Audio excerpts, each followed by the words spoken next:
Hello and welcome to another one of our Let's Talk episodes. Those of you joining us for the first time, these are very crudely put together, improvised chats that we have just using some Google Sheets to take some basic notes, where we just talk about various elements of RPG design, compare that against previous tier listings that we've done, and have a chat about it. If you ever watch Twitch and you've seen some channels do just chatting, it's kind of like that. These are improvised, so they're mostly improvised. I do set up a few tabs in advance, but generally speaking, we're just here to natter over it. So what are Infinitics? These are the art and craft of using finite and infinite resources in RPG games. Generally, the question where this tends to arise most is it gets framed within the context of the economy question. Something that tends to draw a certain amount of attention from players and designers is how do you make your endgame economy work in a video game. And the reason why this gets brought up most frequently is because with infinite encounters that are dropping infinite loot, the player quickly ends up owning enough money that they could feasibly hire the next 5 hardest things in the world to kill the big bad on their behalf. So people want to ask, about that. I think there are other more game-orientated questions that we can be asking about Infinitics. So yeah, we'll have a look at this. Oh, sorry, I should have said in the preamble, these things are mostly focused on the silver age of computer role-playing games, generally considered to be about 1997 to about 2004, I think. Anyway, let's have a look at the core concepts. So core concept number 1 in this is infinite, or rather infinite. And the reason I say that is because we're going to talk about a lot of things as being infinite when, the pedants in the room will point out that they're not actually infinite. You could on one hand, you might talk about there being an infinite number of encounters in I think it's Final Fantasy VI, but Final Fantasy VI will eventually just clock out. And I don't mean that the in-game clock will stop running at 100 hours. I mean after like something like 6,000 hours, the game just shuts down. There is like a hard limit because of the way things generate. A few games have that. So even though everything seems infinite, it's not actually infinite. And if you want to be a complete and utter pedant, you can say that something like Final Fantasy VII, which I don't think has the same shut-off cap, eventually your disc will degrade when it comes to before the eventual heat death of the universe. So technically, it's not infinite. The point with this really, without being facetious, is that it's what appears to be infinite for the player. And a lot of the time when we're talking about game design, we said it before, say it again, that game design is 90% smoke and mirrors anyway. Whether your player perceives something as being infinite is a lot more relevant than whether or not it is. But anyway, what we're talking about with infinite, is there an endless number of encounters providing an endless number of amounts of money or levels, or is the experience infinite, but is there a cap in place or what have you? The next one we talk about with this is the economy, or perhaps I'm going to change that and actually call it the in-game economy. I think that's more descriptive. That's any part of the game that revolves around the in-game currency. So basically, what is your player spending their money on as they move through the game? Is there, because a lot of the time when we talk about it in Infinitics, that's the point that most sort of seizes or resonates with players is the money question, and whether or not that's realistic within the confines of the world. The next point, I mean, this is one we come back to a lot, but I think it's really worth hammering home on with this, abstraction. So the ways in which the game's mechanics will represent real-world operations through a more simplistic, easily codable system, which also retains the concept of it being a game. And the example we've used here is, to talk about this like in a Fallout 2 sense, let's say, if you walk, to near like the bandit encounters or like the raider encounters in Fallout 1, you will encounter raiders who you can fight. And the idea with this is that, as you kill one raider, suddenly it becomes more successful for other raiders to go and do it. There's less competition, and you have what basically amounts to something akin to the sort of population control you'd expect to see in in animals in the wild, and as part of food chains, like these sort of boom bust cycles. I forget the exact terminology that they use for it. But the point is that the idea is there'll always be bandits in that area, but while it is profitable for there to be bandits, and there's no way of sort of stopping that entirely, which means that you can be in Junktown with a population of, I don't know what it is, like visual population of like 40, 50 people, and it's the route between Junktown and Shady Sands, which has, again, maybe about 30 people. And on that route in between, you can kill, 6,500 bandits. I mean, the bandits are clearly, if there's more bandits stealing than there are people bringing revenue. But this is just an abstraction. This is just how we gamify it. We don't expect... Well, I mean, we might expect real-world implementation depending on what we're doing, but it isn't necessarily something that is a problem. It's just a way of approaching it. And then the final one that we talk about, I mentioned it before, is the idea of this core RPG loop, that in any system that focuses on character levels, the easiest way to balance difficulty is simply to allow the player to level up their character to a point where it's easier. And that, when I say the core RPG loop, there's loads of RPGs that are coming up on the tier list that use this to a much lesser extent, and things that are based generally around the D&D systems, particularly with their level caps and the difficulties you have coding the extra levels in, tend to be less keen on that. But it is a basic premise to most RPGs, East and West. So when I say the core RPG loop, that's this. Next up, and I've forgotten to put the tier list in. Will I put it in post? I think I forgot to on the last couple, so probably not. We did a tier list of games where we talked about what we thought were the best RPGs and what weren't. This is by no means a comprehensive list of that. It's only a small sample. But I thought I'd bring it up here and just go through a few of them to see what they're doing.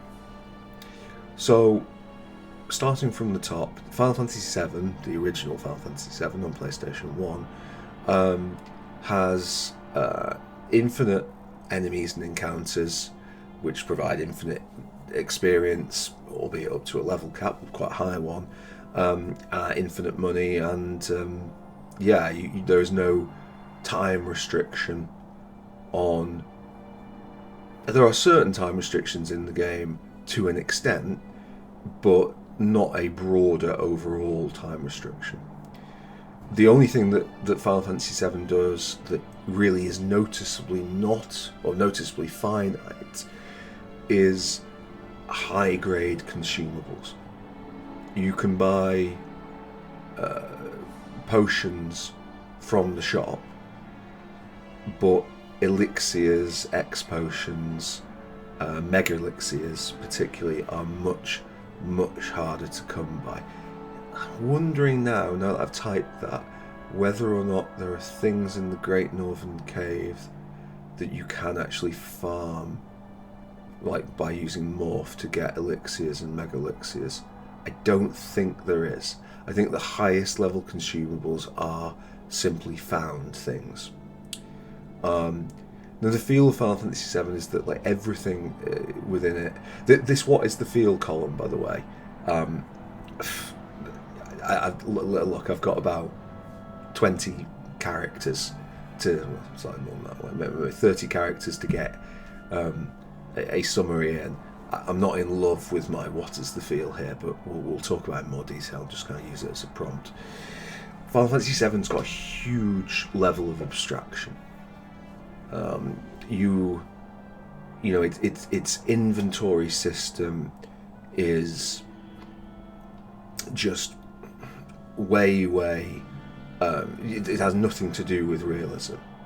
You know, the very. I mean, people have mocked it for years. This Final Fantasy system of you can have 99 potions and 99 high potions, but you can't have 100 potions and no high potions. You know, these caps are limited by simplistic coding bottlenecks, as indeed the entire combat system really is pretty abstract on every available level. Sorry, is it all showing it? I think I might need to edge this over this way. That looks like you're getting it all. Although I'm going to do that just for my own sanity. Yeah, the combat is abstracted like into these encounter-based systems where people with guns are shooting at people who are, you know, standing and taking it in the face while waiting there for their turn to hit with the sword. There's just a massive level of abstraction with it, and I think that, you know, in terms of the financial side, when you get to the end game,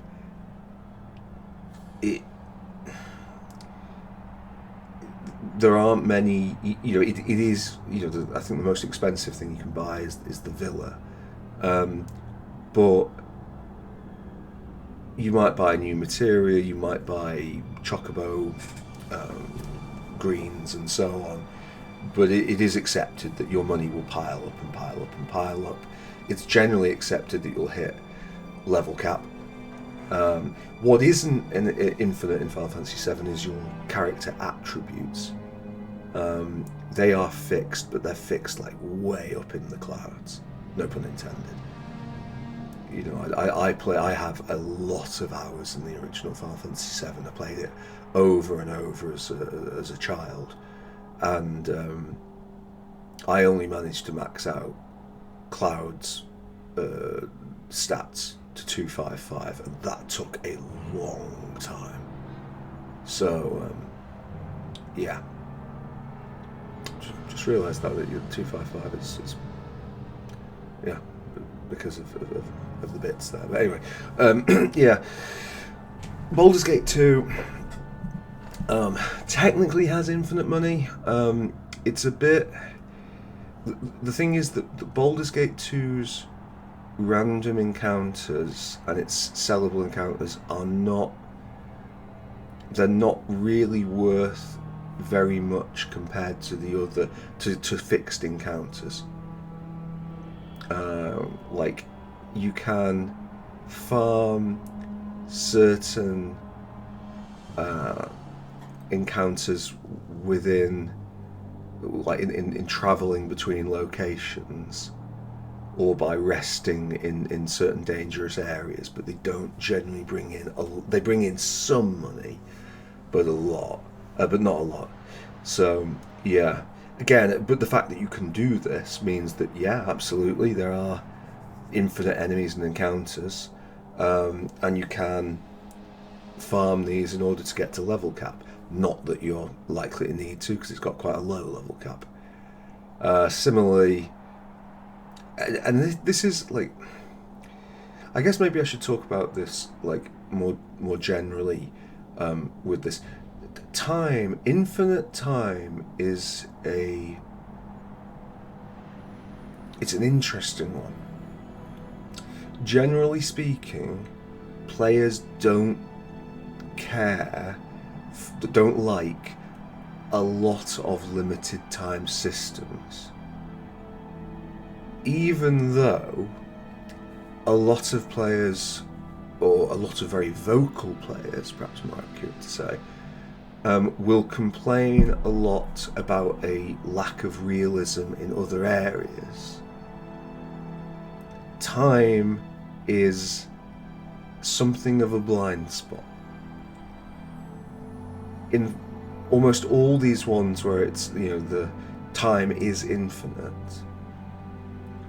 the quests will outright suggest that time is of the essence. Final Fantasy VII, like, just as one we've already covered, like, just really obviously, we are chasing the Black Cloaked Man. We are trying to save people before such and such a body goes. That we're constantly trying to stop things before they happen, and yet in reality, but for a few moments in the game, we've got all the time in the world to do it. And I think maybe Final Fantasy VII, in actual fact, it has.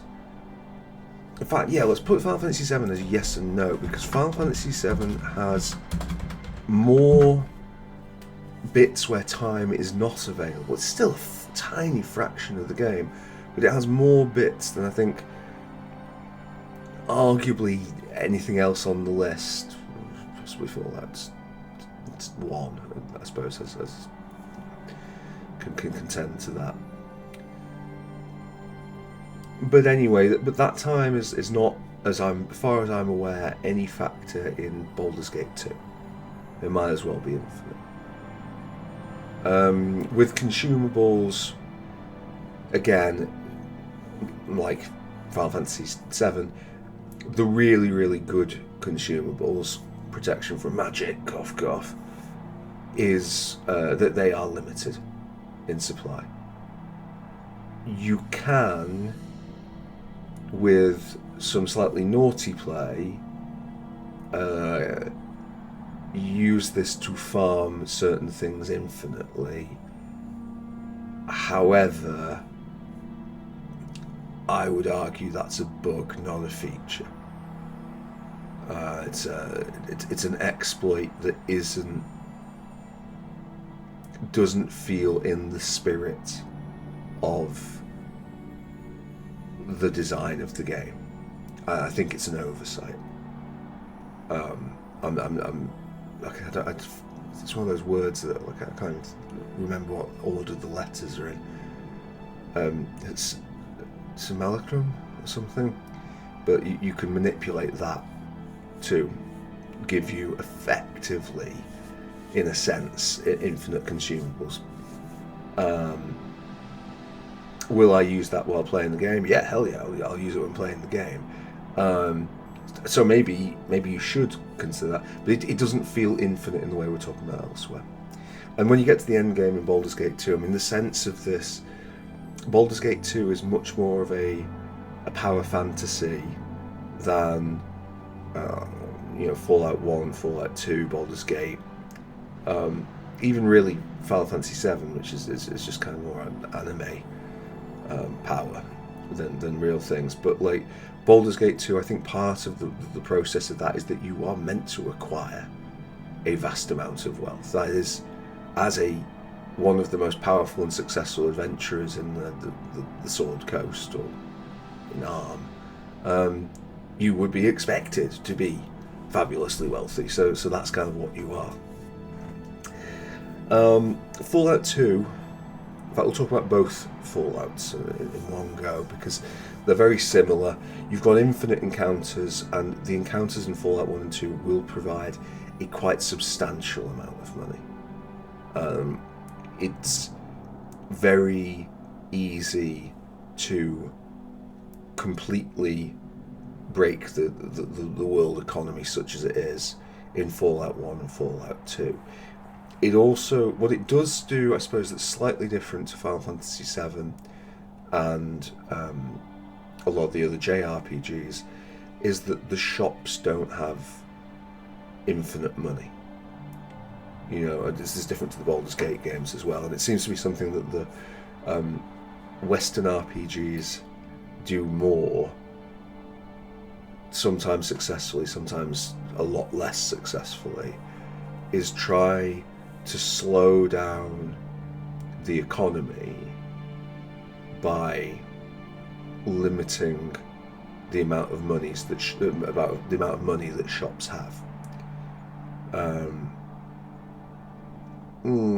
not always sure that is the best approach to it. I think there are other ways that could possibly be handled. Other ways you can manage the abstraction to much the same effect. But there we go. Again, these encounters are providing infinite experience.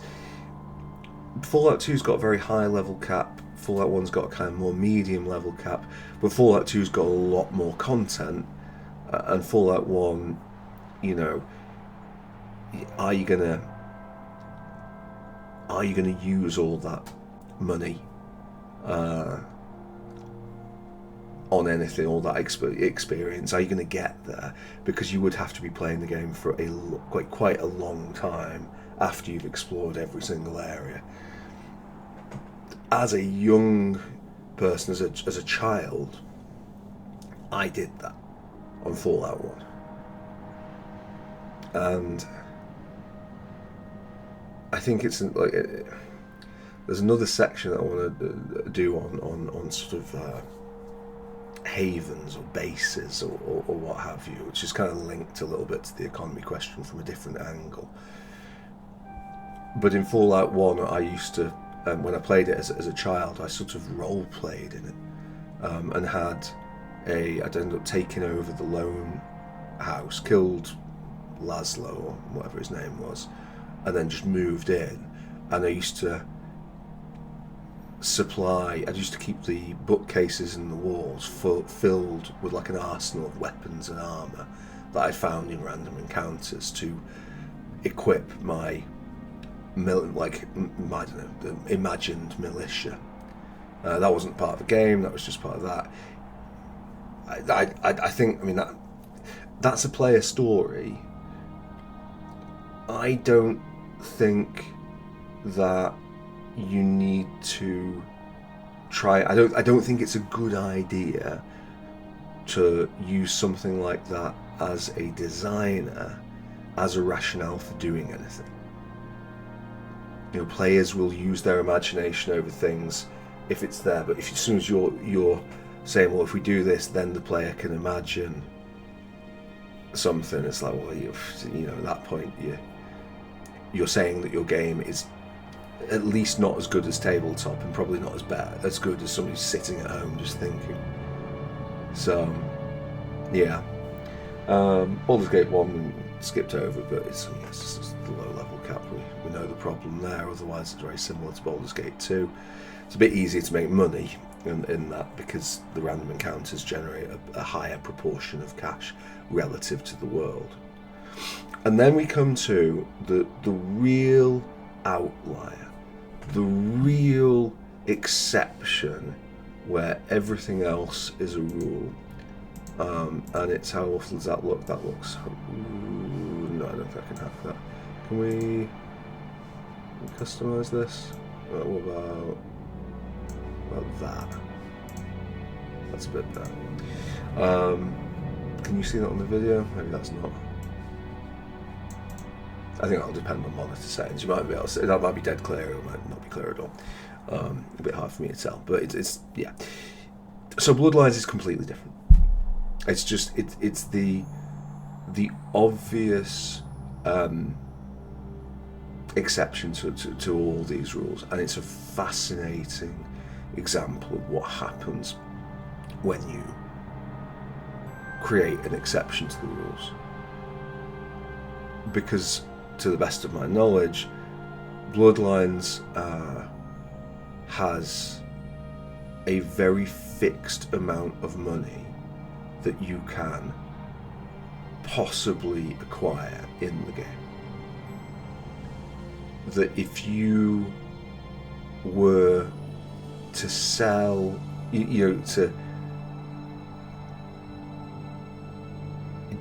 you were to pump up your finance skill and whatever the other governing attribute of it is up to the max, and then sell everything that you find, and like sell any other bits and pieces like knives that you get on the ground as much as you can, and take all the money every time you get a re-trigger of the whatever the club in downtown is called.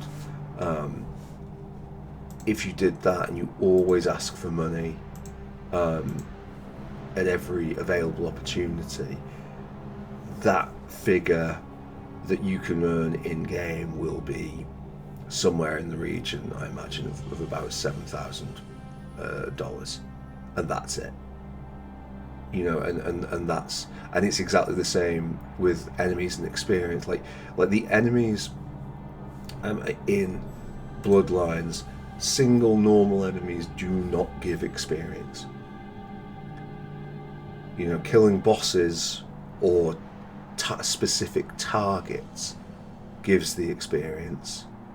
Finding ways to do those targets in a specific manner, completing quests the best way they can be completed, gives experience. But enemies are not something you can farm. And I and many, many, many other people really like that.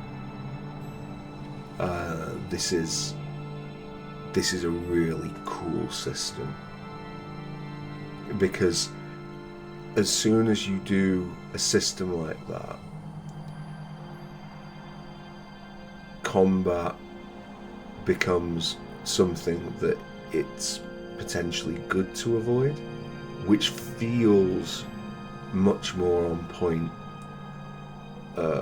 with the general narrative, and it would feel on point with, I would say, almost every game on this list. When in the opening 25 minutes of Final Fantasy VII, Cloud is surrounded by Shinra troops, and he can either fight them or run, it shouldn't be advantageous to fight them. I mean, arguably it's a very small advantage, but it shouldn't be something you're doing. In Fallout and its sequel, you shouldn't want to be repeatedly ambushed by raiders. It's not thematically useful to what's happening. Fair enough if you want to go in and kill some raiders for what they've done or achieve something, yes, but the act of farming death for a secondary purpose, I guess at that point you're starting to become a bit of a bandit yourself. And you might say, well, that's thematically how I want to play Fallout 1 or Fallout 2. But it's still...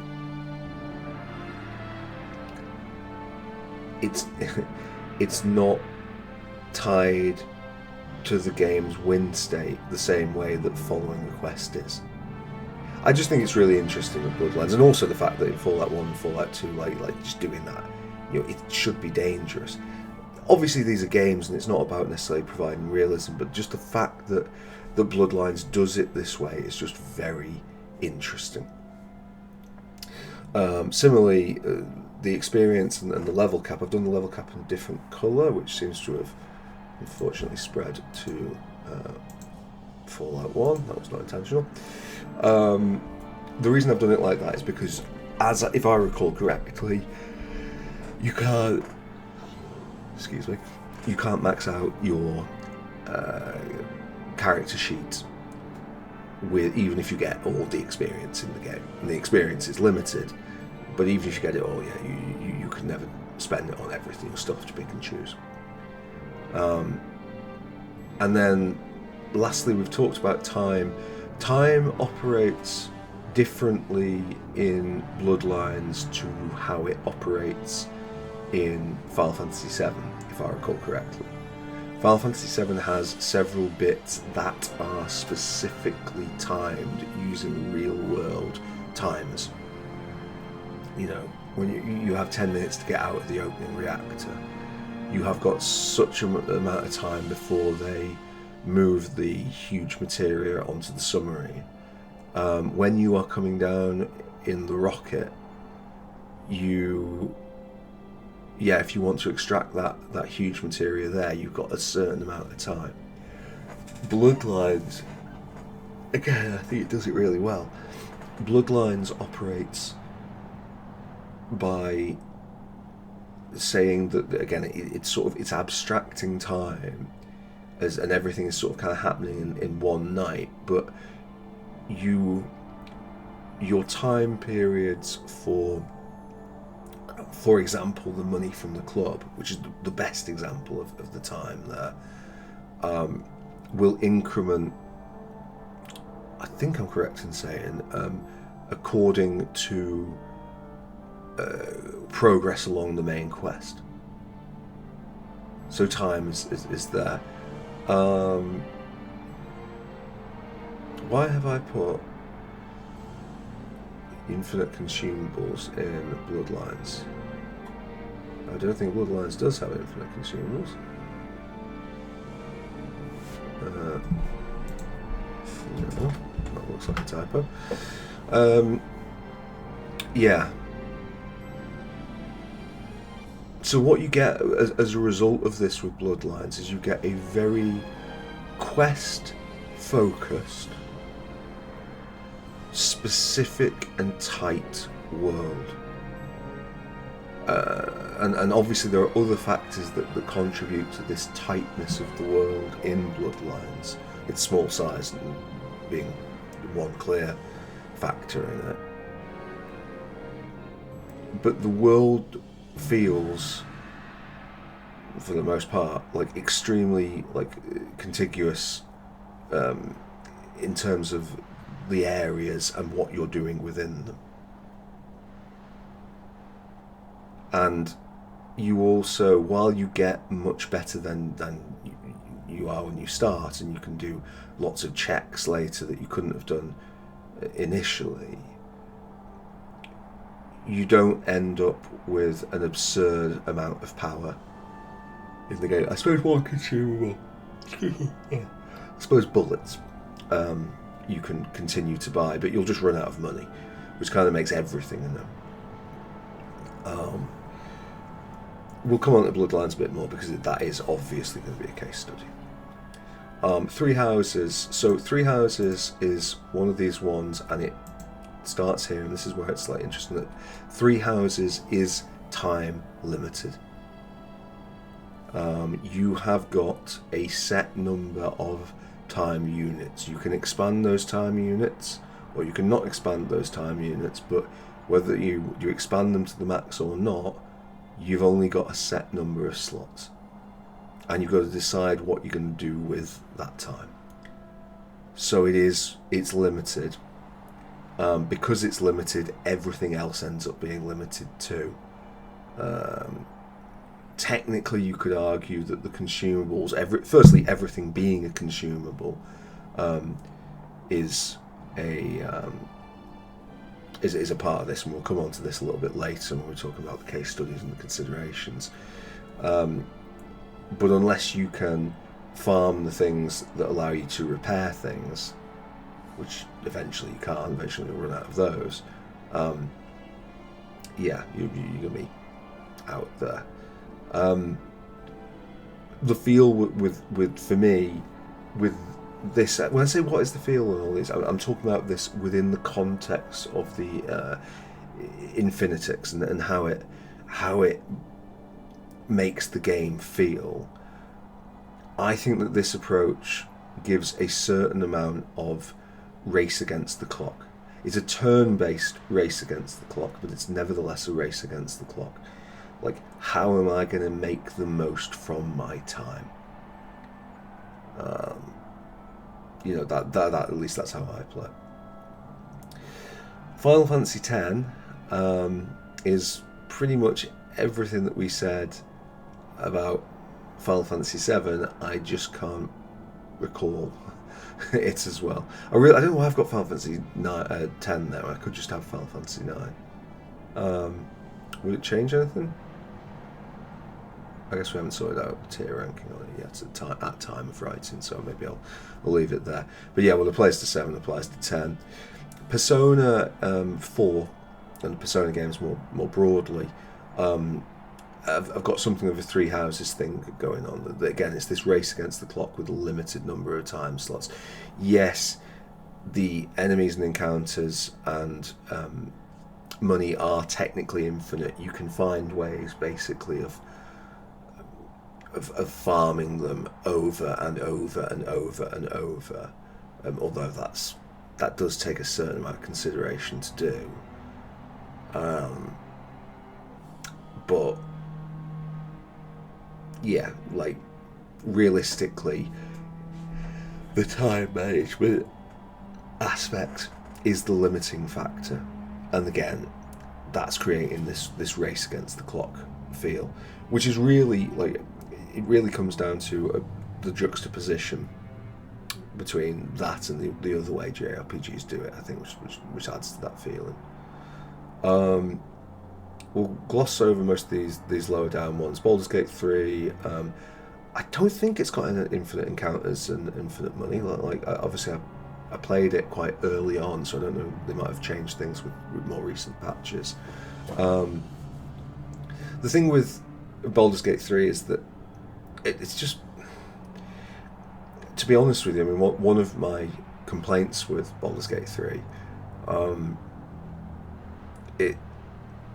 it just really its end game maybe we should have included it even in the case studies, because the worst part of Baldur's Gate 3 is the end game for me. I think that's the part it all starts to go wrong, and I think part of the many things that you have going on there is the low level cap. Really, you know, that is kind of like, I know it's not directly Infinitics issue, but it impacts with other things, and like it feels like Baldur's Gate 3 tries to make sure that its end game has a reasonable economy, or like it doesn't get too out of hand, doesn't get too easy. But eventually, it's not so much about the money you require. I remember having lots and lots of money at the end of Baldur's Gate 3. There's just not really much to buy.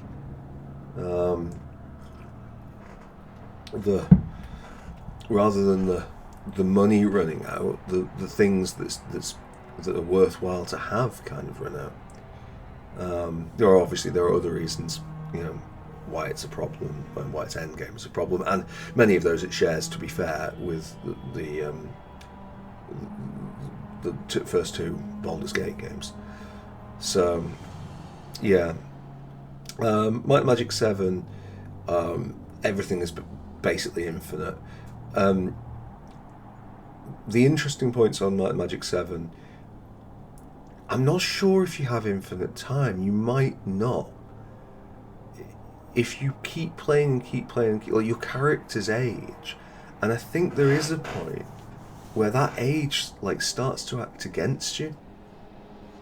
So I guess you don't have infinite time. I don't know if that's related to any sort of clock state or something. I can imagine feasibly it would be, thinking about how it's made and when it was made. I've certainly never got anywhere near that, but you know, there might be. Again, I guess to the players, to any reasonable player, it would seem to be infinite, but it may not be. The economic side of Might and Magic 7, it is pretty much alone in all the games in this list that eventually money becomes the problem. You know, like in Might and Magic 7, in the mid game, we'll say, probably, the mid game, like, you will be fantastically wealthy, and then by the end game that money's gone because you have to pay to level up, and eventually, but within the context and the confines of a reasonable, normal blind playthrough, eventually it will cost you more to level up than it does generating cash, killing the things that got you to that level.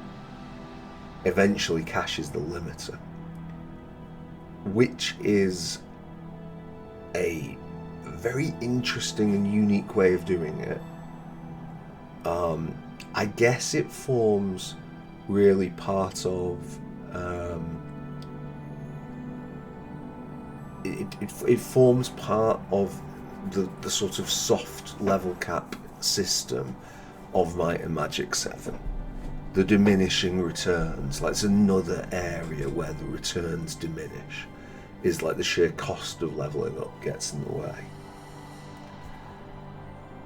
To me, there's a lesson in that, which is more that, do we really need to worry that much about late game economy? Like, I know it's one that gets a lot of attention, but I just think that, like, the one game that has quote unquote managed the issue, I just think that's actually kind of joyless. You know, you solve all this thing, you're the saviour of the world, and you die dirt poor. Like, I know it's not necessarily about wealth acquisition, but, you know, it's like what's the theming on that? And the other broader point, of course, with the late game economy, is that if you can pick one bit of your game where you want the economy to be quote unquote bad, you want to have a badly designed economy, you want it in the late game, you don't want it in the early game, you know, and you don't want it in the mid game. A bad late game economy should firstly be affecting the player for the least amount of time, and secondly be, you know, a kind of a signpost that says, you're in the late game now, you know, it's time, you know, time to go and beat Big Bad. So yeah, Morrowind, yeah, I mean, like just everything's infinite in Morrowind. I don't really think that Morrowind or any of, well, I mean, I can only really say Morrowind and Oblivion, and I don't know the end game in Oblivion, so the impression I get from the other Elder Scrolls games, and certainly from Morrowind and Fallout 3, which is an Elder Scrolls game in all but name, I just don't think they particularly concern themselves with this. I don't think Bethesda, and I don't mean this in like a, do I mean it in a harsh way? Maybe I do mean it in a harsh way. Yeah, I was going to say I don't mean it in a harsh way. No, I do mean it in a harsh way. I just don't think they view it as their responsibility to sort these things out. I think that once you get past a certain point, their job is just to make the maps, and you're to wander around and imagine it and make of the game what you will. You know, that's the theme of the Elder Scrolls. Go and be incredibly powerful wandering around this landscape that we've created. Not how can we manage this in such a way as to, you know, design, well, anything really. No, that's too harsh. But like, it's not trying to engineer an experience. In the same way, it's more just it's putting down a lot of tools and saying, you know, have fun, play. It's the RPG equivalent of Lego, possibly.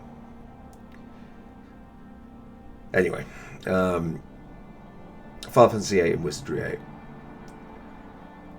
8. But by this point, to be honest, those two games have got a lot of problems, and yeah, the Infinite system from 8, I believe, is exactly the same as 7 and 10. And by Wizardry 8, I mean, like, we're just talking, those two games have got much bigger problems than their like reliance on Infinity or lack thereof. So let's just go move on this. I picked 4 case studies, one of which isn't even on here. That's new, but we have covered it on the channel, so we'll get around it. I tend to pick Final Fantasy VII Standard as a game to look at, just because I think it's a really good benchmark, a really good, well-known benchmark for a certain style of JRPG. Bloodlines I had to pick because it's Bloodlines, it's the oddball in this.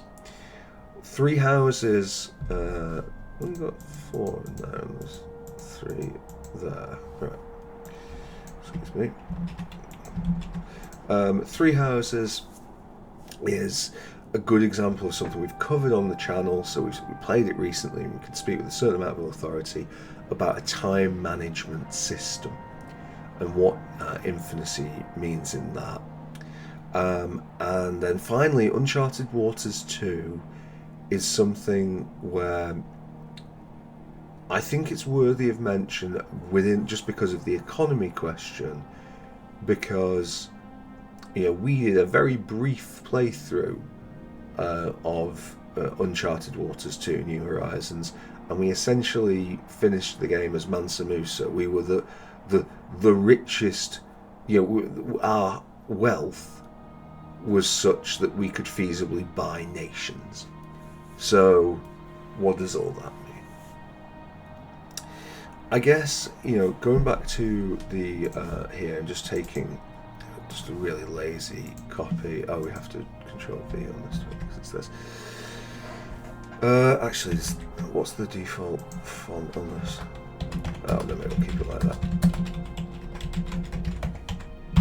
So, like, firstly, like, just talking about the levels of abstraction in this, I think that Final Fantasy VII has got a very high level of abstraction, in terms of, you know,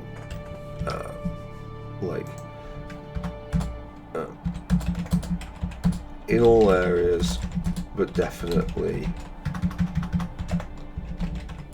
it's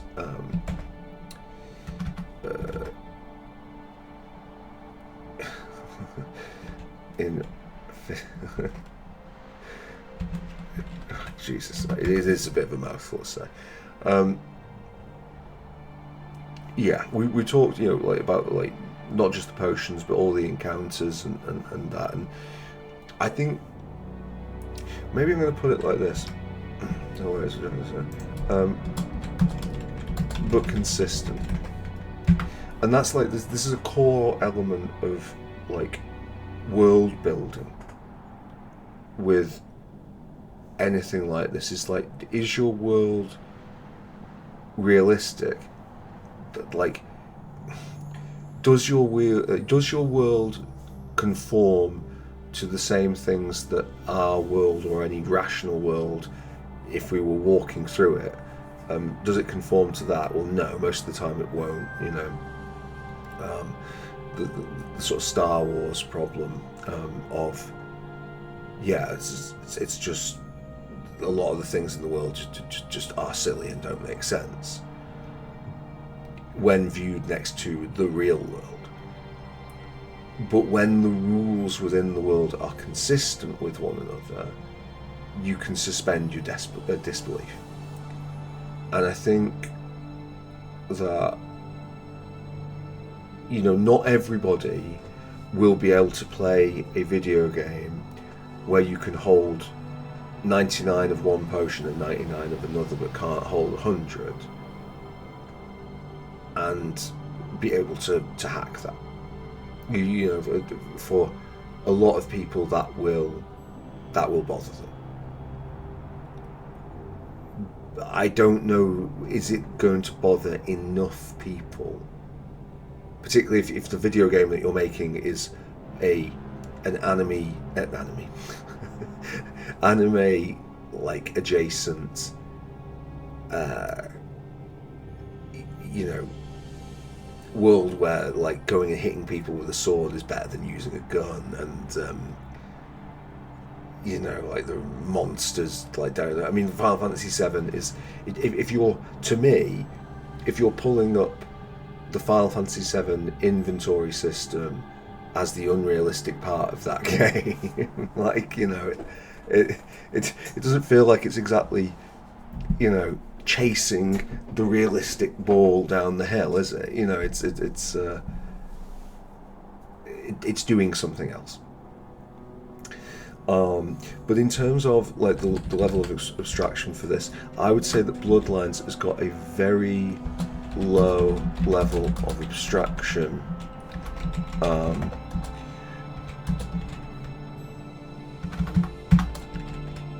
Within its Infinitics. So the cash that you possess is never going to be life-changing. The fact that, you know, killing people in Bloodlines, the nature of the humanity system, both as an in-game mechanic and more pertinently as a narrative device, as a part of the player story, I don't think that sits well within infinite enemies that you can farm for experience. You know, sometimes one of the parts in Bloodlines that gets to be a problem is the fact that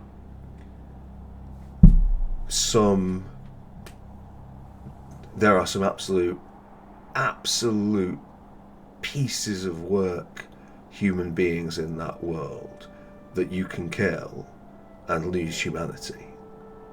And then there are other human beings who just don't seem to get any level of, you know, there's no like extensive evil to it, but ending them is absolutely fine. It comes down really with the morality problem of why people are attacking you and what constitutes self-defense. But that's, I don't, when I say that problem, I mean that problem within computer games.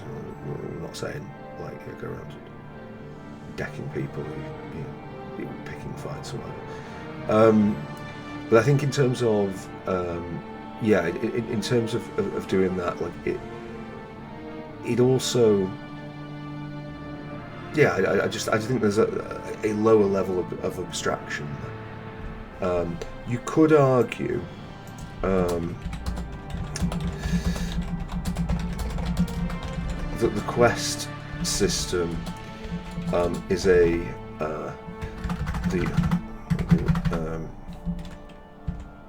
quest give quest that the quests as, oh god, I'm trying to type it.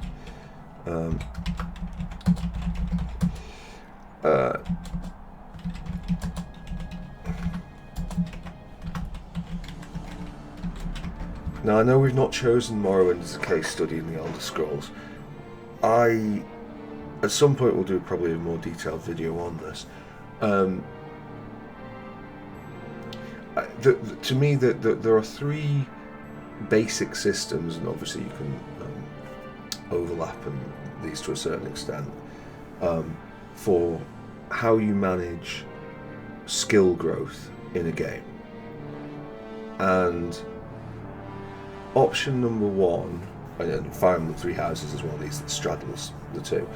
Option number one is to have experience that comes from quests, the Bloodlines approach. If you are, the things that give experience must be things that contribute a meaningful thing to the story of the world. Not necessarily in like a Disco Elysium, like just like, oh, I did my market research about the world kind of thing, but in a, you know, there was an in-game narrative that led to this experience. You know, early on in Bloodlines, I hacked the computer and found out that the Doctor was having an affair, and then blackmailed the Doctor. Based on all that chain gives you some experience. Whereas, you know, I don't know, like I punched to, you know, unconsciousness / death 4 people in whatever the Malkavian's mansion is, rather than 3. So that's one way of doing it. The other, you know, and like by doing that, I have got extra experience, which I will then put in Brawl, and I'm better at Brawl. Or you can do it in a sort of Final Fantasy VII kind of way. I don't know the best example, but we'll run with it. Where you just go up levels, and by going up levels, you know, if I go up levels by killing things, I will then get experience, which I can put wherever I want. And then the last way is the kind of Elder Scrolls way, and as I say, Three Houses does it a bit, but I think it's the fact that Fire Emblem Three Houses has got lots of other weightier ways of managing its experience. It doesn't, the skills feel much lower than in the Elder Scrolls, where, you know, skills get better through use. Which, to me, and I know we're going off topic a little bit here, it's the most realistic system of progression, but it's the worst as a game mechanic. I think, you know, I mean, the amount of time like just spent like just, oh god, like just on Morrowind, like just running up hills, jumping up hills to farm acrobatics, leaving the pad, swimming into the, is it Balmora? Is that the opening town? Just in the river in the centre of Balmora, and going making cups of tea, farm athletics, just going away from the computer to let things hit you to farm armour, repeatedly casting spells at nothing in order to farm spells. It doesn't, like, and even if you do it in such a way that rewards like using techniques on powerful enemies, like if you were to say, well, you know, I want, you know, killing a boss with fire magic will level up my fire magic, so I'm going to try really hard to kill this guy, this difficult fight with fire magic. Like, that's how I'll get the experience there. It's just, I don't know. I think you're inorganically, you're not creating an experience then that rewards a complex battle where you're throwing everything against the enemy in a tough fight. You're creating a system where, like, you know how you, it just feels cheesy, I guess is what I'm saying. Anyway, I'm getting distracted on this. Three Houses, in its infancy, so it has a I would say a low level of abstraction. And I'm going to say Uncharted Waters 2 New Horizons is abstraction. No, I really do have 300 times the amount of gold on Earth.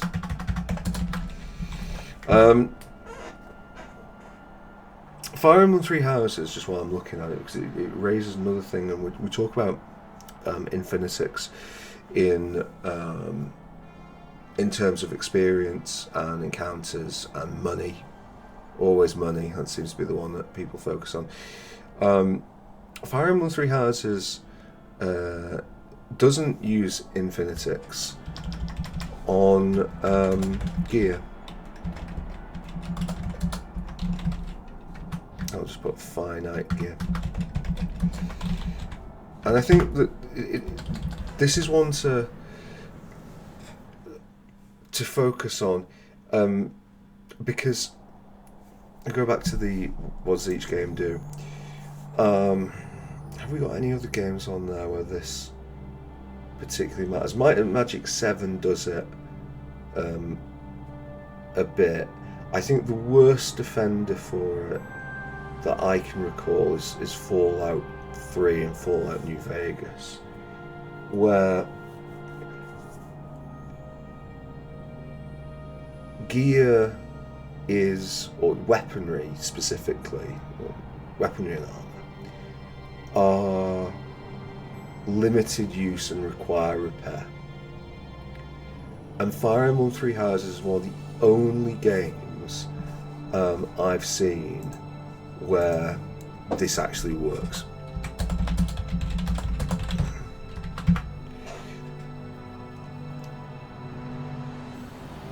If you're introducing, and this is something else I've seen, that I'm sure I've seen talks. I hope I'm not making this one up because I have enough of a go at him as it is. I'm sure I've seen talks by Josh Sawyer talking about this, of why you need repair, why items need to degrade,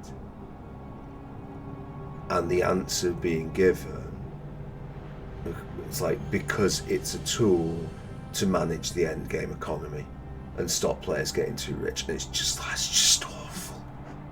It's just a really bad, pointlessly adversarial way to, as a designer, to look at your players.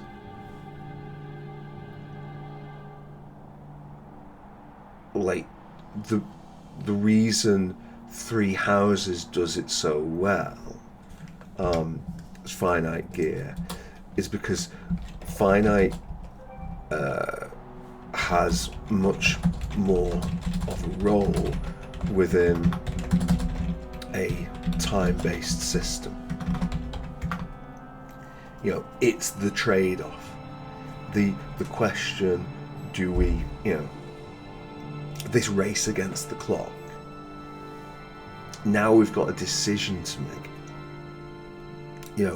To use the gear or not to use the gear, knowing it will degrade, or to use combat arts which will degrade it even more, is, it's the old, I don't know what size some of this is, it's going to be dead, I think I'm right in saying, where can we put it? See if I can squeeze it in somewhere here.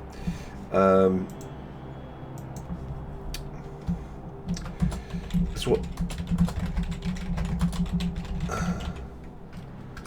it was. What Sid Meier described a strategy game as. No. So this is.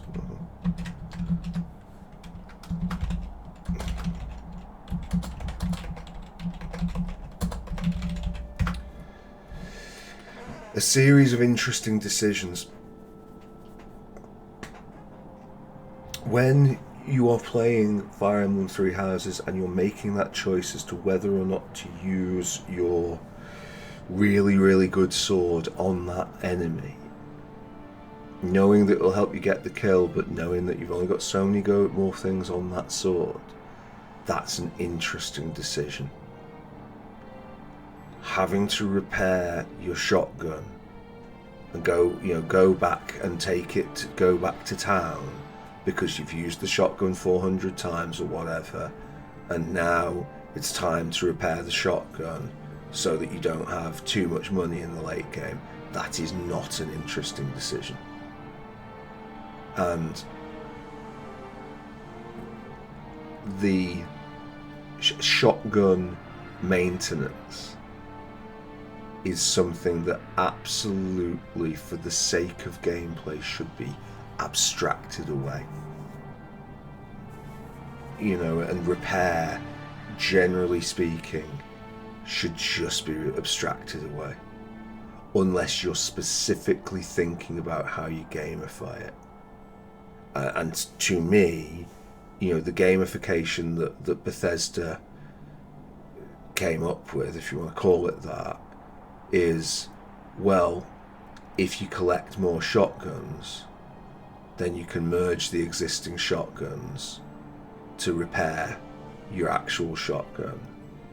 And so you just need to go and keep finding more things that's not gaming, that's not an interesting decision.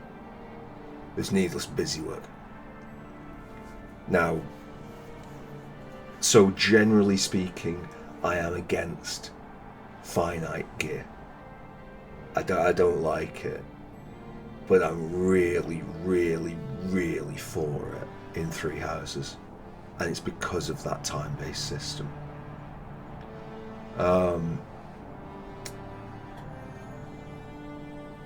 What else can we talk about on here? Should we talk about time in Final Fantasy VII a bit more? Not having infinite time to do things.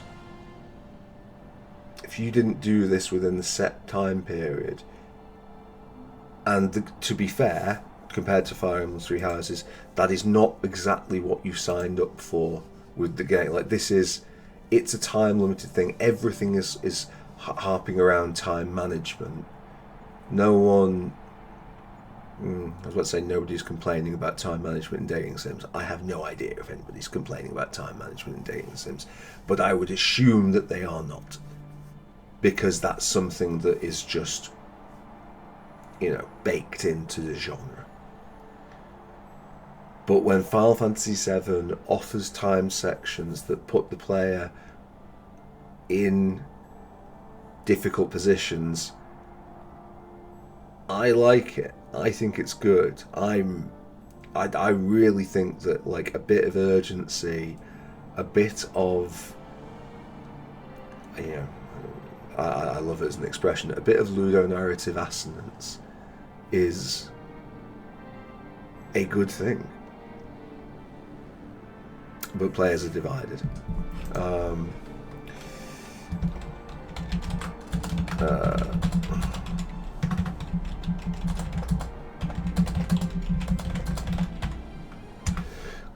I think it's, I think it's really cool for a bit of urgency. Most of those time things in Final Fantasy VII, by the way, are extremely generous. The only one that can be a little harsh, if I recall correctly, if I recall correctly, and I'm not 100% on this, is the one in the rocket. I think with that one you can get, like, quite unlucky, and then you've got to make a decision pretty fast. Certainly, I'll put it out there, it's the one I think I failed the most times, or had to do the most reloads because I wasn't comfortable failing, because you've seen me play video games, that's how I do things. Yeah. What do we think about Uncharted Waters 2 New Horizons? What do we think about having an absolutely wild amount of gold in a trading sim.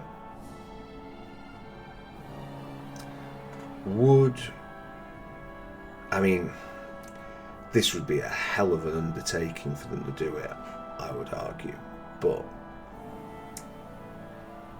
would Uncharted Waters 2 New Horizons benefit from having a Bloodline style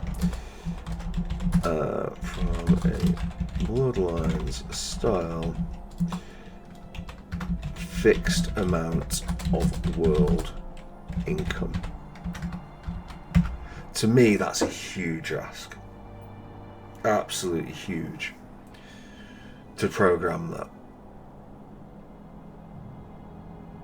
I think you would have to make. It would be an interesting thing to try, because when you are dealing in the sort of this is the problem that Uncharted Waters sort of gets into with this, of like, you've got mixed abstraction levels.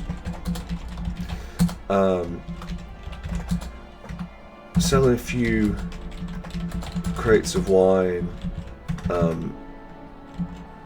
from, I don't know, Bordeaux to London,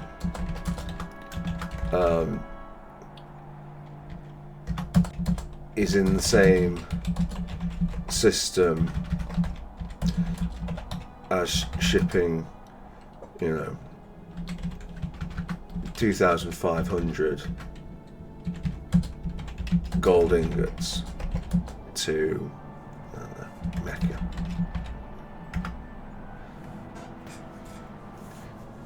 The reason I use the gold ingots to Mecca example is that I don't know how familiar my viewers are with Mansa Musa, but he was a Malayan ruler when Mali was the richest nation on earth. It had all these incredibly active gold mines, spanning from like, I don't know, I think the Malayan Empire at that time was like Timbuktu down right the way to like where like the Ivory Coast and things are, and then all the way across to all the way across along the to the Western Sahara. But ultimately, with all this money, and Mansa Musa was a Muslim, and so he did his pilgrimage to Mecca. So he went from, I assume it was Timbuktu he would have been based in, but he went from Mali and commenced his pilgrimage all the way up over through the modern Sudan, and up through Egypt, and then did he go that way? I'm getting lost in the specifics, and it really doesn't matter. The point was that the dude was so rich that he would give away gold charitably to just any charitable causes along the way, but he was giving away so much money that it was literally destabilizing economies. What he wasn't trying to do, at least that was never the way it's been told to me. He just, if you dump, if you dump like 30 gold ingots in, you don't even realize, you dump 30 gold ingots in Oslo. You just rock up with that in Oslo. That is a vast amount of money, and it's gonna shape the economy. Like it will have an impact. And Mansa Musa was doing far more than that. So it becomes in the Uncharted Waters 2 world, where we are behaving like Mansa Musa. I hope I'm pronouncing his name right, but we're behaving like that. It really should abstract differently to the crates of wine, but it's a small limited game, and so you have to have this kind of unrealistic system. Like would the game be better for something that really, like, you kind of said, well, this is limited, this is not limited. Individual country, like there should be a gold mine in, you know, a very successful gold mine in Timbuktu.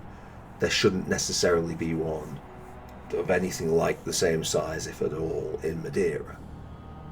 You know, like, the answer is yes. It would be a lot better with that, and you know, and if the money was fixed and the amount of goods in each port decreased in a different way, it's like, yeah, I mean, that could be a lot better. It would be demonstrably more difficult for them to have programmed with the resources available to them. I'm not going to go as far as to say impossible, but potentially impossible for them to do that. And then the other thing is that, like, once you've done all that, is that fun? You know, what is the purpose of glass beads, cloth, wool, silver, art, gold in that game? It's just, the purpose is to represent the player's level of success. And it's a cool, flavoured set of resources, but by its nature, the infinity is the measure of the player's success rather than the state of the world. So, you know, there's, I don't want to point out the blindingly obvious and say that there's trade-offs, but there's trade-offs. I guess the other question with some of these, and then going back to the I mean, I guess this is kind of like a, you know, there's a power fantasy thing going on there, as there is in many of these things. The other question, like, is like, why is Bloodlines thematically so different? You know, like, why is it?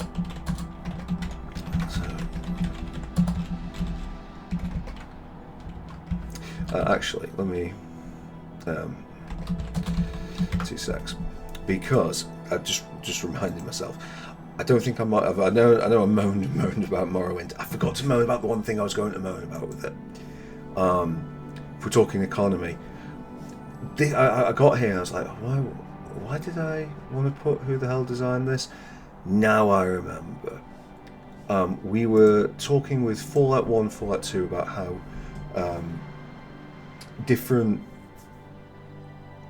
one of the ways that they manage late game economy is by limiting the amount of money in shops. And so you end up, if you've seen our Fallout 2 playthrough, we're frequently going to San Fran and trying to find which shops have got cash so that we can sell our gear, and we will, you know, later want the cash for I think operations is the thing using it in the end game, probably most for cash, and some of it just for the personal pleasure of having cash. And we're like, oh, okay, well, this person's got like 1,200 cash or whatever. Morrowind, and I don't know if this persisted into Oblivion, I seriously hope not, just bonkers in its approach to the economy. Like, you know, your average item is like, I say your average, it's really hard to say what your average item is worth, but like, you know, a well-crafted potion could be worth selling for like 500 gold or whatever, and then like a Daedric weapon might be worth like, you know, 100,000 gold or whatever the currency is. And the average level of gold that a shopkeeper has and will have, and it will reset in a 24-hour period. But it's like, this is how much they've got in 24 hours.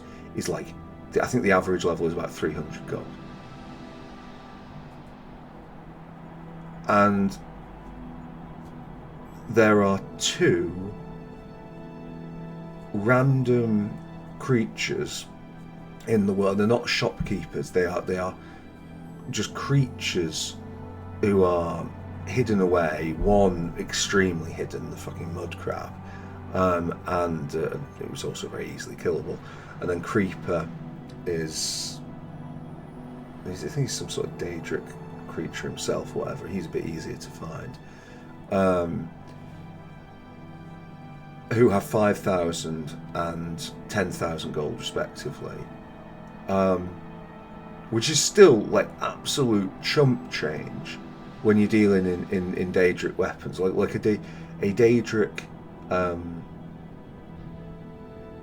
broadsword, I think, or whatever, it was like 120,000, and you're like gold, and you're dealing with Creeper, who's got 5,000, and what you have to do for reasons like, and the other thing is with this, I mean, that's just a fucking bonkers system of like why somebody would design that and think that was a good idea. Like, what you have to do is basically sell Creeper something worth 5,000, and then go to sleep for 24 hours, and then sell him something that's worth 10,000. So he gives you 5,000 cash, and now he has the 10,000 thing in his inventory. And then the next day you'll sell him something that's worth 15,000. And so this whole process like just goes on and on like that. And you might think it's like, well, maybe that's because, you know, you just don't need that level of money in the game. It's trying to regulate its own economy. But the cost for like enchanting things, amongst other things, and many things around the game, can be like hundreds of thousands of gold pieces. So it obviously intends for you to acquire that money, and yet it's restricted to what are basically just 2 like random creatures in the ground. And I remember with Creeper particularly, like, because there's only so much of it you can be physically asked to do in one go. That's the blocker. It's like, how patient are you with this? How much can you be bothered to go through this cumbersome system to get money? So you do it in phases, and I just have to leave there to be a stack of expensive gear in front of him that like every like, I don't know, like a couple of hours I'll be like, okay, I better go and do my due diligence and try and work down some of that gear, selling it to Creeper to get my money up again. It's just like a bonkers system. You know, like, and that, like, what does it solve? Like we're talking about the Infinitics there of the shop. Like,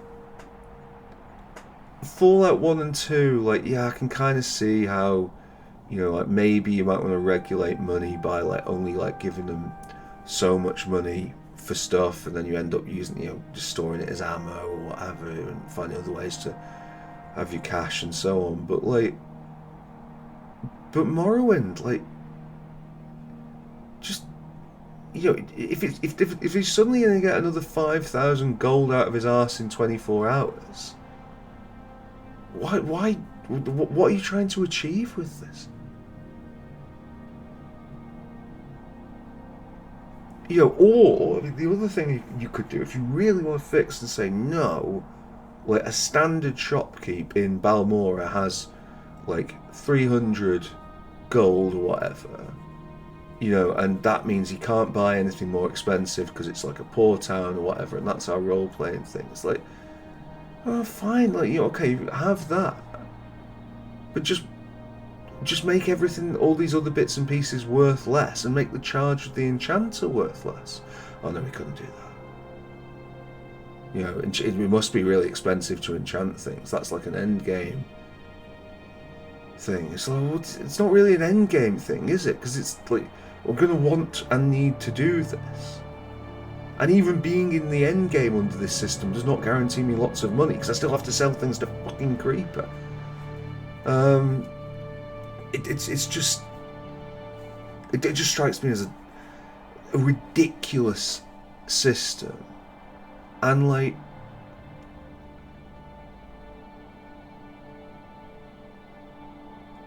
Like, one of the other things, and I think Baldur's Gate and Baldur's Gate 2 does this a lot, particularly. Baldur's Gate 1 as well, I think.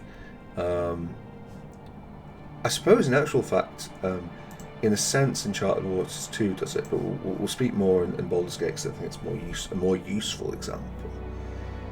Like, if you're worried about your game, your player acquiring too much money from selling, stuff and loot that they find that's in infinite or near infinite supply, decrease the value of the individual like items that you're selling, as in like periodically do it. Like if you're in Baldur's Gate 2, like, and you keep selling longswords +1 to shops, eventually the value of longswords +1 decreases. And I don't know exactly the mechanics on that, whether it's directly as the number you sell or there's another way of doing it, but the value that you're getting for these weapons, maybe it's even based off your level, which is as good a way to do it as anything else, it decreases. And I think that's a better way of managing an economy than having limited shop money for things like that. I mean, whether or not limited shop money, even in Fallout 1 and Fallout 2, was that ever anything more than a pain point? I'm not sure. Like, you could possibly argue that it was... I mean, this basically comes down to, again, and I criticise Bethesda for it, but like Fallout 1 and 2 definitely have something to answer for on this. To what extent is inventory management part of your primary loop? When you get to the point when you're in the late game and you're selling stuff,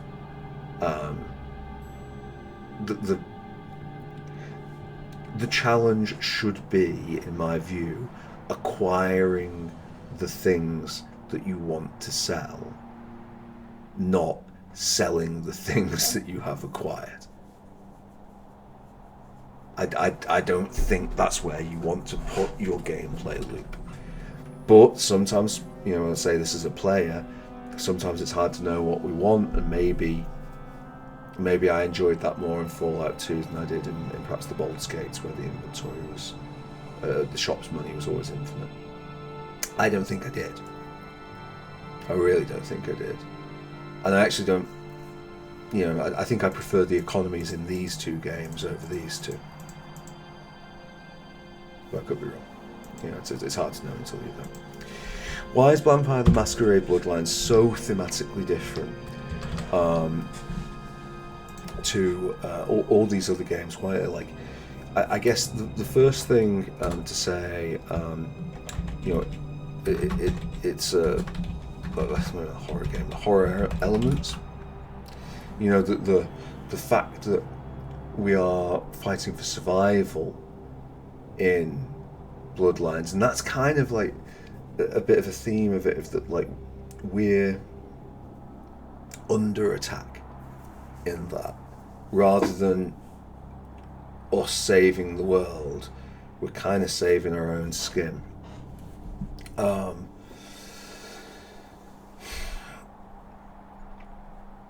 I think it really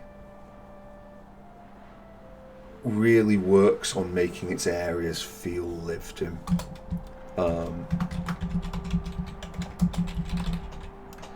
If I have a complaint about Bloodlines.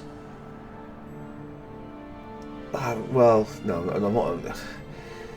It's not so much that I have a complaint against Bloodlines, but like the best aspect of Bloodlines is when you are in the towns and you're in this lived-in world. Like it's got like a sort of point-and-click adventure feel to these places, bouncing between what does, you're walking through your opening apartment block, and you're like, there are other apartments here that will play into other quests that I'm going to get in this game.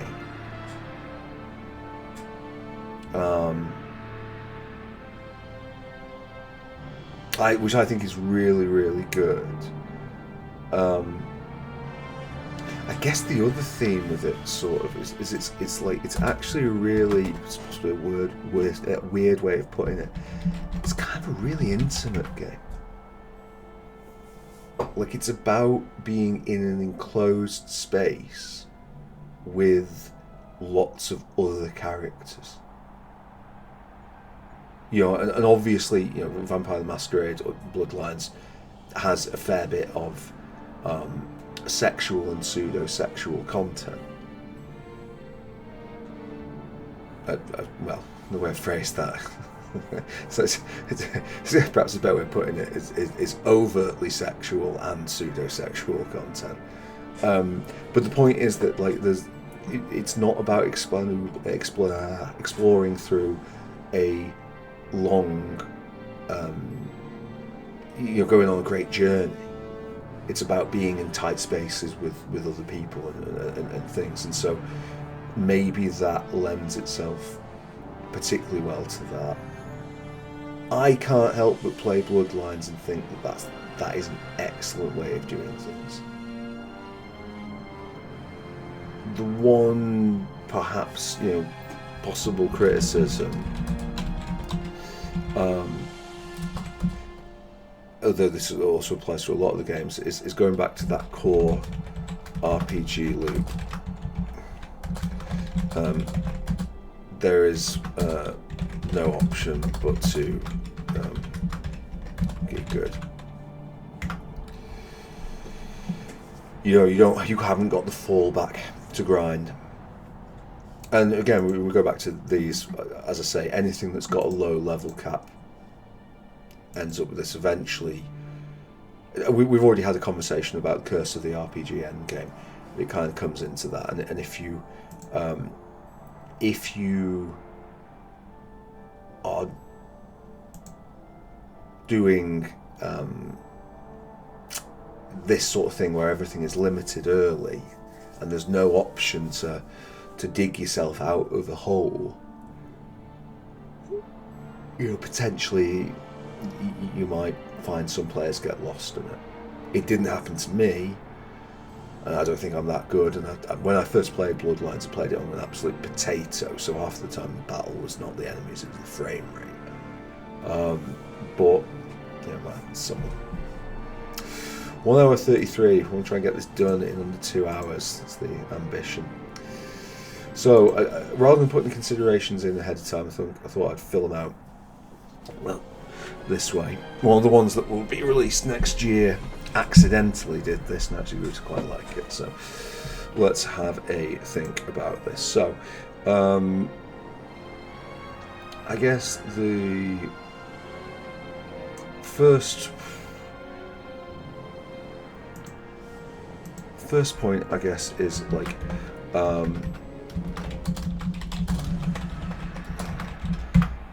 the race against time games. It's just a lot of the rules are going to be quite different for them. We'll come in on that in a sec.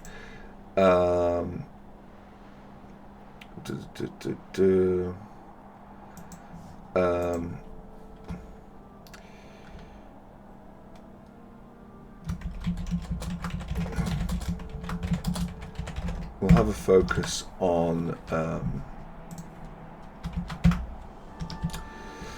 that, particularly with a view to the conversations about like the shop inventories and things.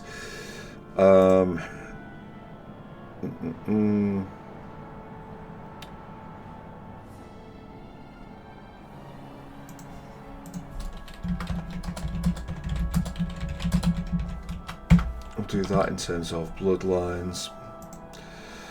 I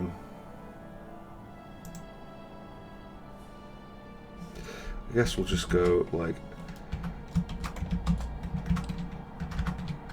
because it almost always comes down to the end game economy, so we might as well just put it as a question point, and then I was going to say like actually time, but with it's unfortunately going to fit in with that.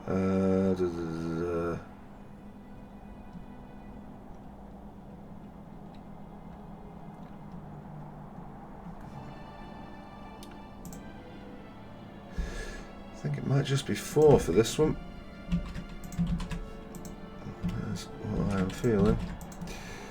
So, slightly different. Slightly different look on this. Can we go like that? Oh, do that. Yeah. Fine. So the first quite close thing with this, the race against time. Are you making a game with time management as a primary consideration?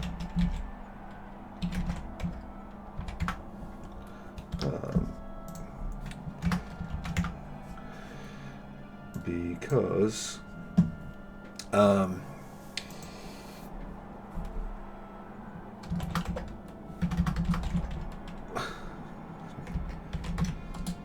Jesus, that's a friggin' word, isn't it?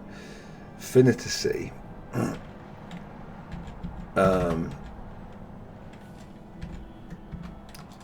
is a core part of the decision-making process.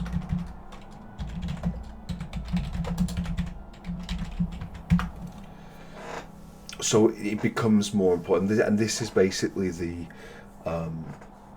Persona example, the Fire Emblem Three Houses example.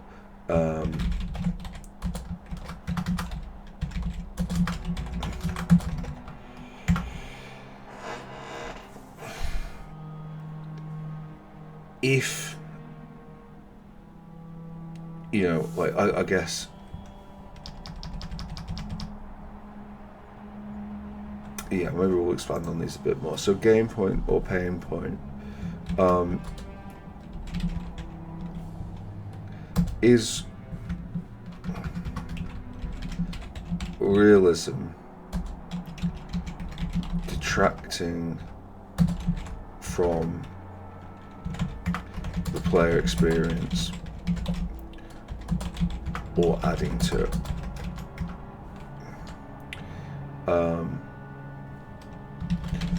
Does having a let's put it shop funds for selling goods,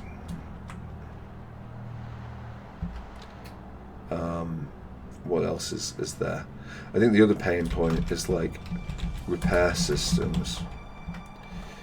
You know, I think maybe like the worst thing you can do is to create a pain point system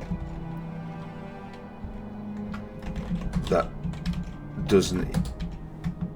itself ends up being a bad abstraction.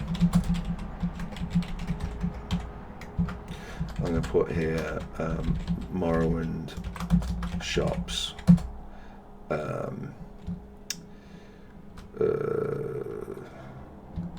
Fallout 3. I might have to do this in separate lines actually.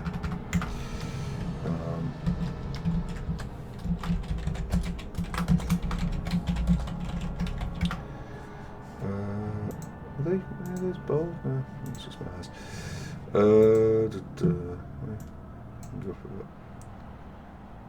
Sorry, I have to move this slightly, which will probably annoy me later, but whatever. What's your world feel like? Are you trying to make an epic journey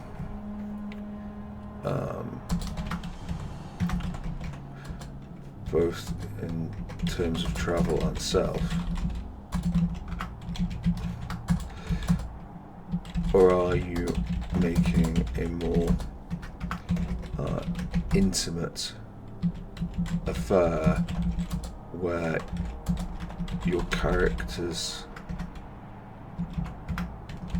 place in the world matters? And what I mean by that is the Bloodlines effect of, like,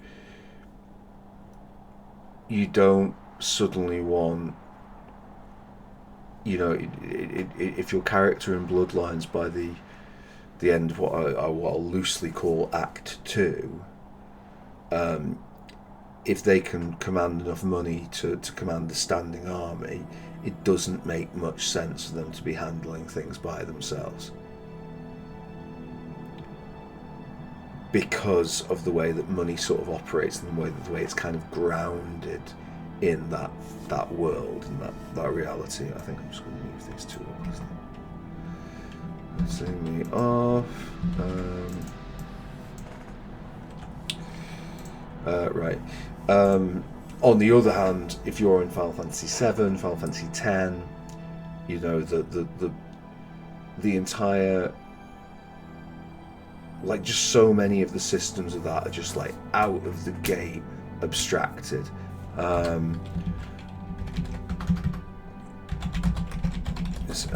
Some RPGs instead are some RPGs are abstracted from early on to sort of discount this, I guess. And then, I mean, we're going to say in terms of the types of things with this, I'll just put Final Fantasies first. Technically speaking, it is Final Fantasies. Do it like that. Because, you know, it's not the Mickey Mouse of this world, it's the Mickey Mouses of this world. But I don't think the apostrophe is what it should. I don't think it should be an apostrophe. I think it should be Final Fantasy, but I just can't bear a look at that. Abstractions. Anyway, endgame economy.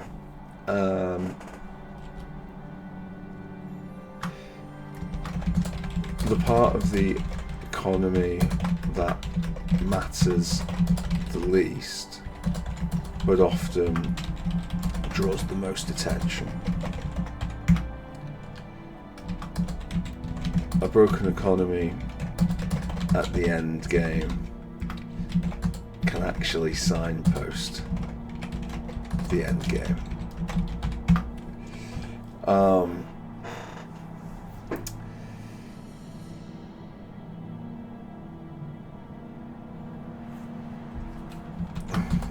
Is it better to be wealthy or poor when you complete the game?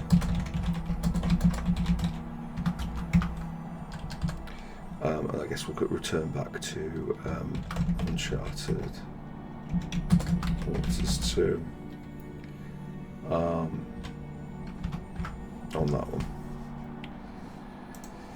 I guess the other point with this, like the race against time, God, fucking, I hate how this looks. Can we? It's just wait a second. We got a road there that we don't even need. Right. No, we haven't got. Yeah, we have got a road. Okay. Oh, for fuck's sake. I really don't like doing it like that, but anyway.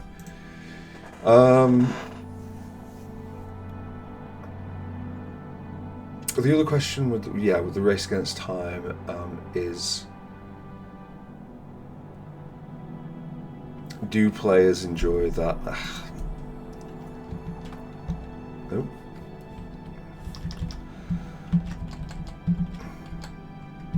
Sorry, I just have to put these into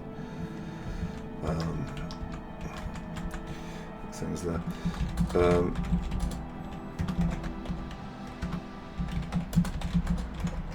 Time interjections at random,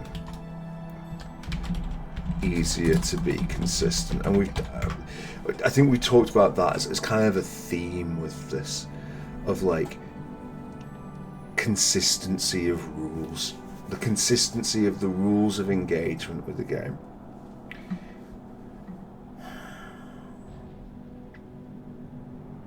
I guess, like, what I would say with this, I mean, now we're sort of rounding up where we are here.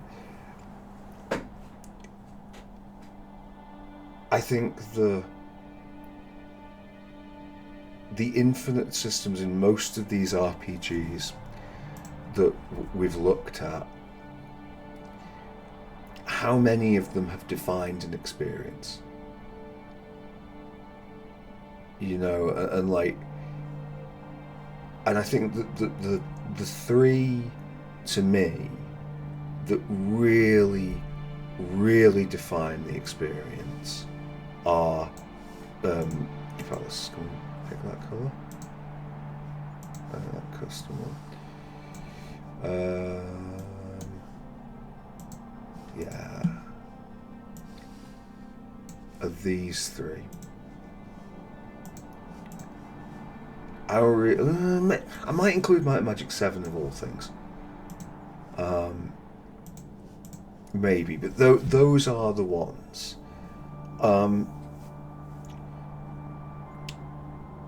Bloodlines using a very finite system as incorporating that as part of its intimate world. So, like, we're going with this intimate journey, and basically we're trying to drill down on the interesting bits of the experience. It's also, to be fair, I mean, like, from a game design point of view, I would argue that something like Baldur's Gate 2, and actually, you know, something Baldur's Gate 2, Fire Emblem Three Houses, and actually even Final Fantasy 7 care a lot more about their combat than Bloodlines cares about it. I think the combat is, I wouldn't go quite as far as to call it an afterthought, but it's not too far off. You know, it's the primary loop is the non-combat stuff. It's definitely and it feels like a non-combat game that feels like it has to have combat in to make its point sometimes, or just to justify its existence. But the fact that it has this weird system and it integrates it with the world really acts in its favour. I think it's a great system, and I wish more games would try it. But having said that, I think that as well as just wishing more games would try it, the nature of what Bloodlines is particularly lends itself well to it. The other thing I would say is that with Fire Emblem Three Houses, just on these sort of positives in the A tier, you know, that works really well because of this Sid Meier effect, the finesse of the gear, and the finesse of time, more appropriately, and everything that stems from that makes it a part of the RPG, you know, not the core RPG loop, but the loop. The slight difference, and I know we're stepping away from this a bit, like, but it's something that we have to sort of consider alongside this, is that you've got to completely think about you've got to think about how to balance your game if you're going to do something that's like as time based as Three Houses. And the way Three Houses does it, and like, you know, this is, I think the more I play it, and especially having played Awakening, I understand it, I think, even more. You might have to make your game easy by default and have a difficulty setting that the player rises up into, because balancing is hard, because you don't have the core RPG loop to fall back on. And this is also true of Bloodlines, really. That, like, you know, I don't consider Bloodlines to be particularly difficult. I mean, I'll have to play it at some point, I guess, maybe. I don't know if I'll do it on the channel or off, but like, yeah,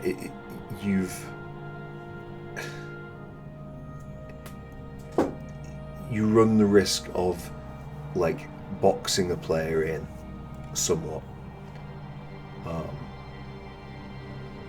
and I think that when I think about like some other games, Pathfinder Kingmaker, I know I don't always like to mention it like on the channel for reading it being a de facto Russian company who's making it, so it's not something to give too much credence to, but it's hard to find a better example to hand, so I think I'm going to have to run with it here. That has a quite finite, it has a lot of finite things going on, not actually the monsters so much, but the encounters are finite, and it's got a really tough end dungeon that I mean, I'm sorry, I had 200 hours getting there, and I got to that dungeon, and I was just like, no, I'm out. This is difficult to the point where it's like I don't know if I care anymore. I've said before on this channel, I'm not sure that having a difficult end game is a good idea. Sometimes I think you want to your arc. I think sometimes it's not Mario with that. Like, you don't want every level to be harder than the last one. It's not Space Invaders. Like, your last levels might actually be best as a display, not of how powerful the enemy is, but of how powerful you are now. You know, where does that sit within the arc? But the point is that, yeah, if you don't allow people that access to the core RPG loop to save themselves, then, you know, it seems that both Bloodlines and Three Houses would sooner, at least on their default settings, would sooner err on the side of being a bit on the easier side, which I think is fair. As I say, with Bloodlines, like, the things that make it great are not the combat anyway. Not that it's bad, but it's not the thing that makes it great. So those are these two examples where it has a huge effect on it. And it has quite a big effect on this one, because this is one of the few games that truly solves the question of how do we make it so that you don't end up with loads and loads of money in the end game. And Might and Magic 7 just says infinite level ups, but you have to pay for each level up. Ta-da, we fixed the problem. Is that fun?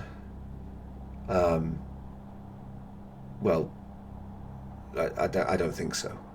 I don't think it's necessarily critically bad. But I think it just kind of it basically boils down to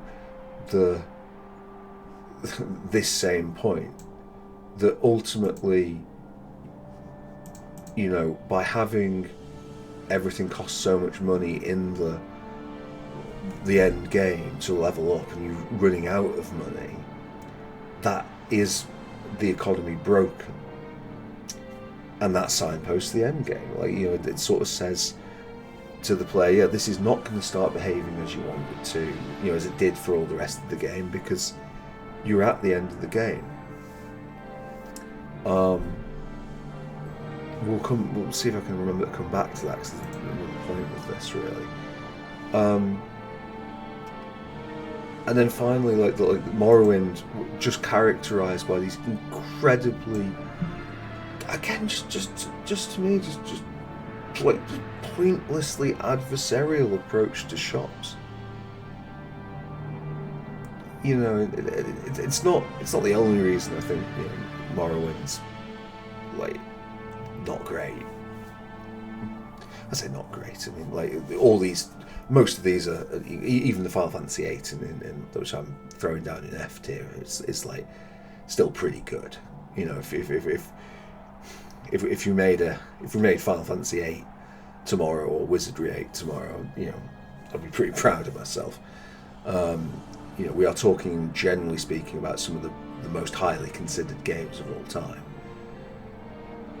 But I do think with the design on Morrowind there, I just think that's just a totally dropped ball. I don't see what that was meant to achieve. Because the only thing I can think of is that somebody thought somehow it would be more realistic, but you're replacing fun abstractions with painful ones. Just don't do it.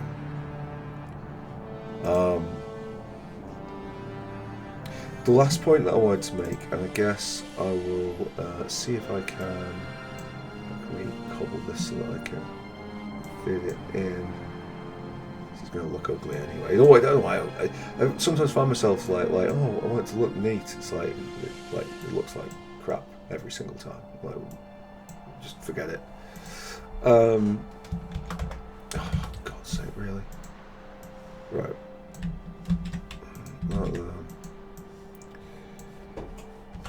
Don't convert to a table, leave me alone.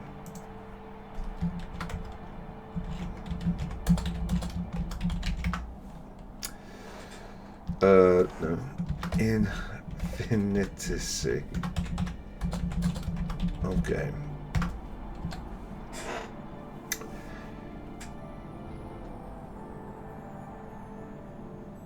One of the major, it's not exactly a question, or more of just a consideration, a final thought. I don't think we're going to get this done in 2 hours, unfortunately, but whatever. Hopefully you like a long episode. Is your game infinite?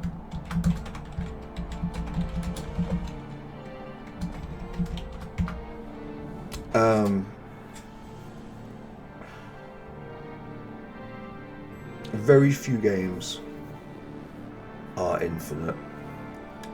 The sentence, "How infinite is your game?" is a silly sentence. But it comes down, I think, a lot to this, that like a broken economy at the end game can actually, can actually signpost. Sorry. Oh, perfect. Nailed it.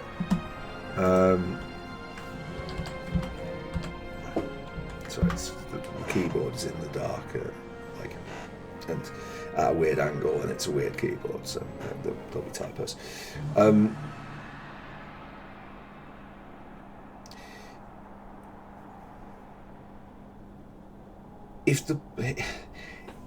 If you're trying to set up a late game economy that still feels the same as your early and mid game economy, it's because you're trying to basically, to me, it seems like you're trying to maintain a process that is naturally going to phase out as you have less and less control over your player and by extension the economy, because there is less and less content in your game. And that is kind of natural in any game that's got a start, a middle, and an end. So, yeah.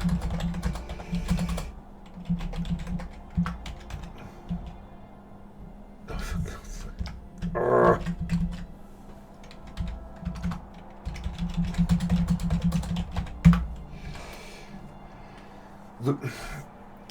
The point is, I suppose what I'm trying to say with this is that, like, if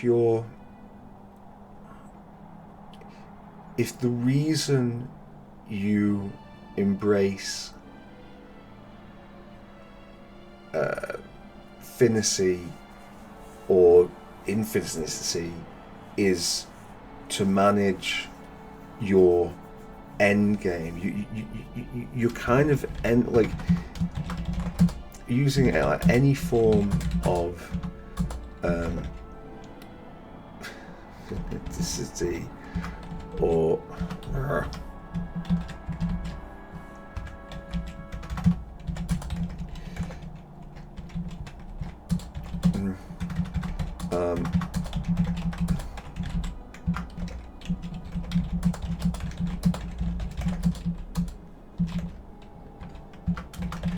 you know, that problem,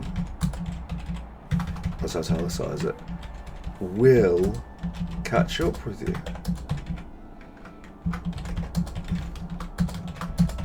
It has to. Unless your game's infinite. But if you're making these single player games, then, you know, that's not really a consideration. So, you know, maybe the question instead. Oh no, is this? No, I don't know if we're gonna get it. We'll just put instead. Think.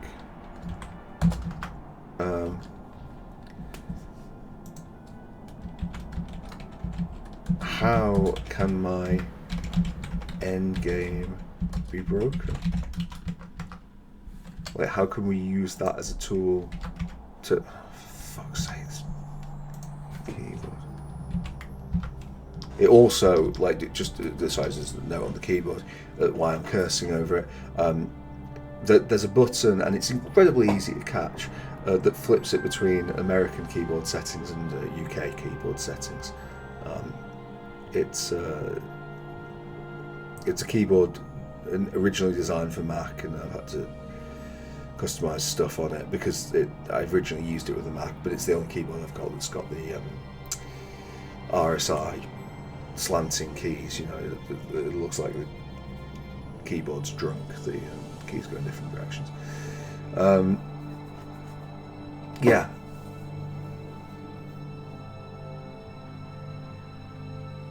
That's what I've got. That's what I've got in 2 hours and 3 minutes. I dreamt when we started this that it's like, maybe I'll get it done in an hour. Nope. I hope you managed to stay awake. Well, actually, no, I don't hope you've managed to stay awake for all this because, like, you know, if this is the sort of thing that you put on to be lulled off to sleep, then yeah, you know, good night to you. Fair play. ASMR takes all forms. If you instead were alt-tab to this and have been following it on and off, or if you've been sat there raptured, what do you think? What do you think of the considerations around Infinitics in RPGs? Have we covered everything here? Are there things that are missing? Do we feel that there are other interesting games that handle these things in a different way? What did you think of many of these games, particularly these four, and how they handled Infinitics? What do you think? You know, as ever, I don't ask that you like and subscribe. That's, you know, I mean, you can do if you want to, but more, you know, if you comment, I always think that's just great, because it's always interesting to hear what people think of this. We'll call it that. Thank you very much for watching. I'll see you next time. Bye bye.